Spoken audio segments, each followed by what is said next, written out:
High, আসসালামু আলাইকুম everyone. আশা করি সবাই ভালো আছেন। আল্লাহর রহমতে আমিও ভালো আছি। সকাল সকাল আমার হাজবেন্ড দেখুন কি ফ্রেশ সবজি নিয়ে এসেছে। সবজি দেখে লোভ সামলাতে পারলাম না, তাই ভাবলাম তাড়াতাড়ি করে কিছু ভাজি করে ফেলি। তাই রান্নাঘরে আসলাম, কিছু সবজি কেটে কুটে পরিষ্কার করে নিলাম, সবগুলো সবজি থেকে একটু একটু করে।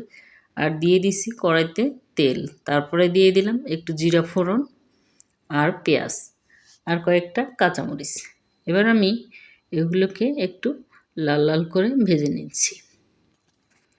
দেখুন কালার পরিবর্তন হয়ে আসছে। এখন আমি সেই সবজিগুলো দিয়ে দিব। আমি সবগুলো সবজি থেকে সিম, আলু আর ফুলকপি নিয়েছি, অল্প অল্প করে অল্প ভাজি করব। তাই ভাবলাম একটু এই শীতের সবজি এভাবে না খেলে কিন্তু হয় না।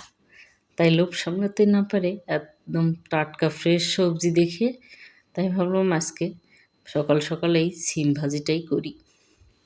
ফুলকপি দিয়েছি, একটু নতুন আলু দিয়েছি, তারপরে দিয়ে দিছি লবণ, হলুদের গুঁড়ো আর সামান্য একটু মরিচের গুঁড়ো দিয়ে একটু মিশিয়ে ঢাকনা দিয়ে ঢেকে দিলাম রান্না হওয়ার জন্য।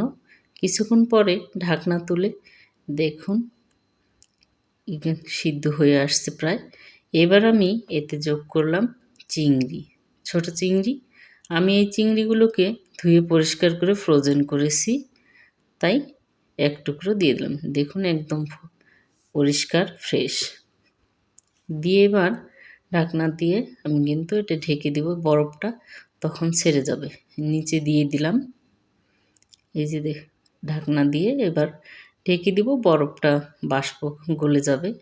এই যে কিছুক্ষণ পর ঢাকনা তুলে দেখুন আমার চিংড়ি কিন্তু একদম গলে গিয়েছে আর সিদ্ধ হয়েছে। আমার সবজিটাও সিদ্ধ হয়েছে, চিংড়িটাও গলে একদম সিদ্ধ হয়ে ভাজা ভাজা হয়ে গেছে।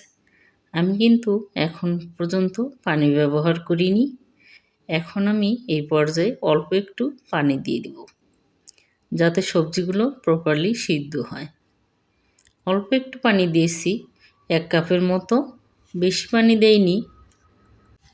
পানিটা দেওয়ার পর আর একটু ভালোভাবে মিশিয়ে নিলাম যাতে চারপাশের সবজিগুলো একদম মিহি হয়ে মিশে যায়। এই যে দেখুন আমার কিন্তু একটু চাপাই দিচ্ছি যাতে তাড়াতাড়ি সিদ্ধ হয়। এবার আমি ঢাকনা দিয়ে ঢেকে দিচ্ছি। কিছুক্ষণ পরে ঢাকনা তুলে আর একটু নেড়ে দেব যাতে সবজিগুলো প্রপারলি সিদ্ধ হয় এবং সুন্দর একটাই হয়। এবার আমি দিয়ে দিলাম কাঁচামরিচ আর ধনিয়ার পাতা। এই শীতকালের এই ধনিয়ার পাতা একটু বেশি করেই দিলাম, কারণ আমার বেশি করে ধনিয়া পাতা দেওয়াটাই পছন্দ। আর সুন্দর একটা ধনিয়ার পাতার স্যান্ড চিংড়ি মাছের সাথে আর সবজি, ধনিয়া পাতা কিন্তু মাখা মাখা হলে অসম্ভব মজা লাগে। আপনাদের কেমন লাগে অবশ্যই কমেন্ট করে জানাবেন। আর কে কোথা থেকে আমার এই ভিডিওটি দেখছেন অবশ্যই কমেন্টে জানাবেন। ভালো লাগলে লাইক, শেয়ার, কমেন্ট করবেন। ইউটিউব থেকে দেখলে সাবস্ক্রাইব করবেন এবং পেজ থেকে দেখলে ফলো দিয়ে আমার পাশে থাকবেন যাতে আমার পরবর্তী ভিডিওর নোটিফিকেশন আপনাদের মোবাইলে প্রথমে আসে।